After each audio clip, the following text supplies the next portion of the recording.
네, MB입니다. 자, 오늘 2차 전지가 좀 접점을 잡아가면서 전고체가 지금 뜨고 있죠. 이 기사가 뭐 중요한 모멘텀이 된 것 같은데, 삼성전기도 있고, 이수스페셜티 케미칼, 레이크 머티리얼즈, 뉴일 에너테크까지 연결이 돼서 꽤 많이 올라가고 있습니다. 저는 이제 2차 전지 많이 추종했고 스터디도 엄청 했죠. 너무 많이 해서 타이밍 잡기가 쉽지 않았었는데, 최근에 이제 제가 2차 전지 쪽에 결국은 가격 경쟁이 아니다라는 거죠. 기본 그거는 장착을 해야 되는 거고, 자, 기술이 있어야 됩니다. LFP 같은 걸로 승부가 나는 게 아니라는 거죠. LFP는 기본 해야 되는 거고, 실제 기술적인 부분이 이제 레벨업이 된다 언젠가는. 제가 엔지니어 TV에서 C 샘플 이야기를 했죠. 자, 지금 현대차의 느낌을 잘 보셔야 되는 게, 현대차는 전기차 업체잖아요. 이 모빌리티 업체입니다. 이 감을 가지고 있고, 보스턴 다이나믹스 인수한 거라든지, 지금 이 총수들 중에 정의선이죠. 정의선이 가장 좀 정상이라 해야 되나? 하여튼 그런 방향으로 가고 있는 쪽인데, 현대도 약간 이제 PR은 조금 약한 편인데, CEO들이. 어떻든 현대가 꽤 성과를 내고 방향도 좋고 뭔가 이렇게 조직도 잘 돼 있고 그런 느낌입니다. 그래서 전기차에서도 성공 가능성이 높고, 휴머노이드도 보스턴 다이나믹스로 통해서 뭔가를 알고 뭔가를 선점한 거죠. 그래서 가장 지금 포지션이 좋아요. 거기에서 이제 배터리 부분에 대해서도 전동화를 하게 되면 배터리가 무조건 걸립니다. 전기차에서도 경험했고, 휴머노이드에서도 지금 이제 비행체, UAM도 드론 이런 것까지 다 연결이 되기 때문에 전동화, 결국 전기잖아요. 배터리가 무조건 있어야 돼요. 지금 기술의 배터리를 사용해서 뭔가를 해서, 현대차 입장에서 생각해보면 나오잖아요. 현대가 수소를 굳이 하려고 하는 이유는 차세대 기술이라서 그렇습니다. 제가 보기에는 그 수소 기술이 그러니까 수소는 전기를 발생시키는 장치예요. 배터리는 전기를 화학적으로 저장하는 장치인데 약간 다릅니다, 느낌이. 그게 이제 나중에 이 두 개의 기술이 합쳐지는 구간이 나와요. 그게 이제 리튬 에어 배터리인데, 에어 배터리. 딱 정해졌다기보다 그런 이유로 간다는 겁니다. 에어 배터리로 간다 하더라도 리튬 배터리 또 있어야 돼요.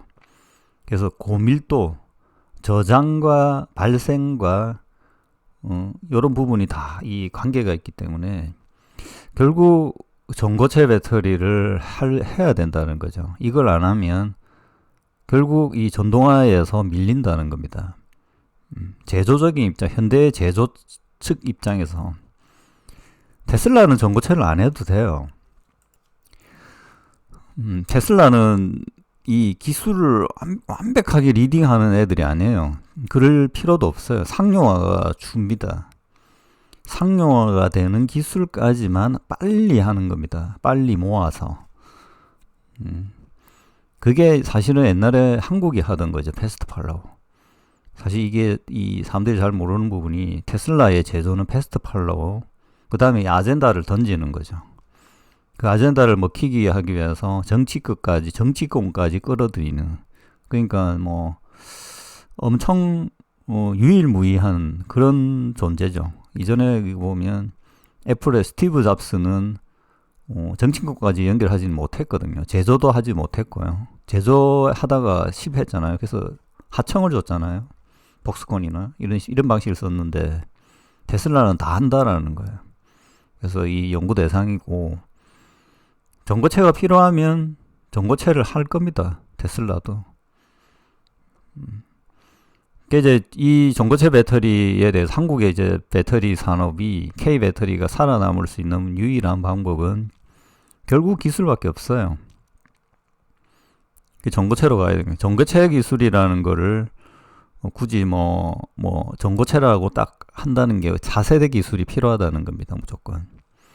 에너지 밀도가 최소 1.5배, 그 다음에 안전성도 1.5배, 이렇게 레벨이 올라가고, 충전 속도도 빨라지고, 그 정도 들어가면 이제 배터리에 관련된 게 그 내연차, 석유 내연차와 유사한 위치까지 가게 되죠. 그리고 그걸 넘어서는 단계, 지금 배터리는 넘어설 수가 없어요. 그 다양한 기능이라든지 용량이 더 필요하기 때문에 자율주행도 해야 되고 기능이 너무 많잖아요. 그러니까 그냥 일반 싸구려 이 일반 차들, 깡통 차들은 전고체 배터리가 필요 없을 수도 있는데, 이 전고체로 또 넘어가면 또 이 모든 게 그렇잖아요.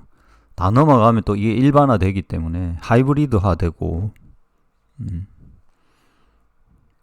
저는 이제 그래서 이제 최근 전고체 쪽 부분에 대해서는 계속적으로 기술 팔로업을 합니다. 그리고 나머지 이제 2차전지 기술들, 양극재 이런 기술들은 음극재도 마찬가지고, 음극재에서 이제 실리콘, 리튬 메탈 이렇게 넘어가는 이런 것만 다루고, 이전에 대해서는 기술이 지금 끝나버렸어요. 그래서 지금 이제 2차전지에서 그런 전고체 같은 차세대 기술을 추정하지 않는 기업들은 어떻게 보면 투자 가치가 없다라고 봅니다. 잘 판단하셔야 돼요. 이 부분이 2차전지를 보는 관점에서. 기본 돈을 버는 게 중요한데 돈을 못 번다는 거예요. 그게 이제 중국하고의 더 관계도 있고,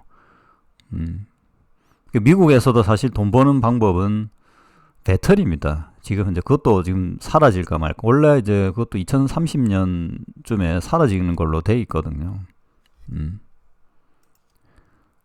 그래서 이제 투자로 인해서 뭔가를 생산함에 의해서 버는 구간은 끝났어요, 지금. 그 남는 돈을 가지고 이 전고체 투자를 해야 되는데 그것까지 어려워졌죠, 지금. 그러니까 현대차 입장에서는 자기들은 기존 리튬이온 배터리 라인이 없고 자동차로 해서 돈을 버니 그 버는 돈으로 전고체를 개발하는 게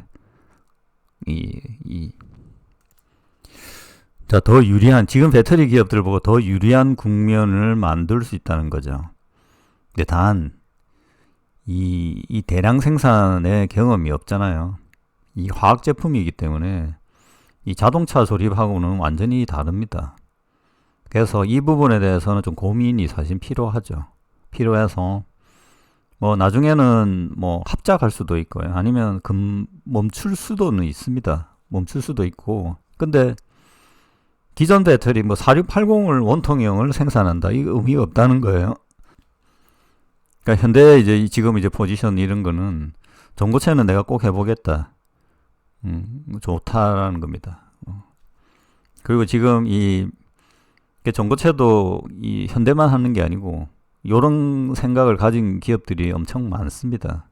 많고 나머지 이제 노스보트 같은 회사들이죠. 그런 유형들의 회사들이 계속 지금 파산하고 있거든요. 미국에도 꽤 많습니다. 최근에 보니까 플라이어, 꽤 유명한 기업인데 그것도 파산했거든요. 그러니까 기존 이 라인 내 전고체 이전의 생산 방식은 지금 현재 기존 레가시 업체들 외에는 생존하기 힘들다라는 겁니다. 자, 소재 업체들, 부품 업체들 다 마찬가지입니다. 그게 이제 급속도로 현재 턴한다. 그래서 투자의 관점도 조금 달리 보셔야 됩니다. 자, 하여튼 이 전고체로 넘어가지 못하는 기업들은 나중에 큰 문제가 될 거로 봅니다. 자, 그게 이제 언제 확정될 것인가 라는 이제 지금 고비에 있다라고 봅니다.